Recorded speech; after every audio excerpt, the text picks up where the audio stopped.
વસુદેવ અને દેવકી મથુરાના કારાગૃહમાં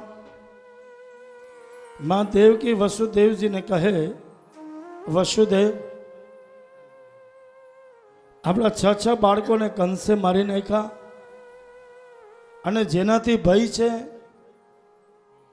જેનાથી બીક છે, આ 8મું બાળક, આ બાળકને આવી અને કંસ મારી નાખશે.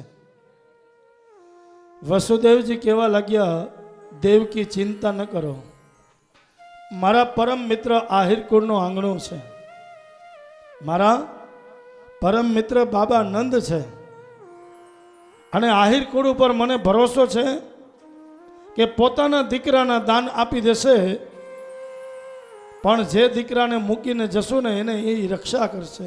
એટલો આહિર ઉપર મને ભરોસો છે. આહિરકુળમાં એક દેવાયત બોદર ન હોત અને ગોકુળમાં બાબા નંદ ન હોત તો દેવકી તારો દીકરો કંસના હાથથી કપાત. આહિરકુળનો આશરો આજથી પણ વખણાય છે. એટલે દેવકીજી ચિંતા ન કરો, મારા પરમ મિત્ર છે બાબા નંદ અને ગોકુળમાં રહે છે, નજીક છે, આપણે બાળકને એને ત્યાં મૂકીને આવું. મહારાજ, મથુરાના કારાગૃહમાં તાણા માર્યા છે, આપ બહાર કેવી રીતના નીકળી શકશો?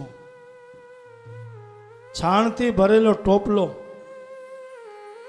એ સાફ કરવાનો પણ મા બાપ પાસે સમય નહોતો બાપ, અને એ જ ટોપલામાં એ બાળકને બેહાડી અને વસુદેવજીએ જેવો ટોપલો માથા ઉપર મૂક્યો તો પહેલો ચમત્કાર, જે બંધનમાં વસુદેવજી બંધાયેલા હતા એમાંથી મુક્ત થઈ ગયા છે.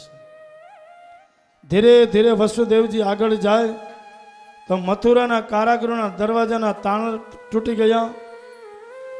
મથુરાના કારાગૃહના દરવાજા ખુલી ગયા અને વસુદેવજીએ ટોપલો માથા ઉપર મૂકી અને જેવા એમ કહેવાય કે મથુરાના કારાગૃહની બહાર નીકળે એટલે બધેથી પહેલો આનંદ થયો ચંદ્રમાને.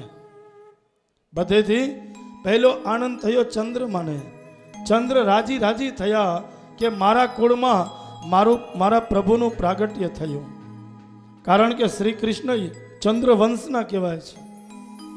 એટલે મારા કુળમાં મારા પ્રભુનું પ્રાગટ્ય થયું એટલે ચંદ્રમાં રાજી રાજી થયા છે.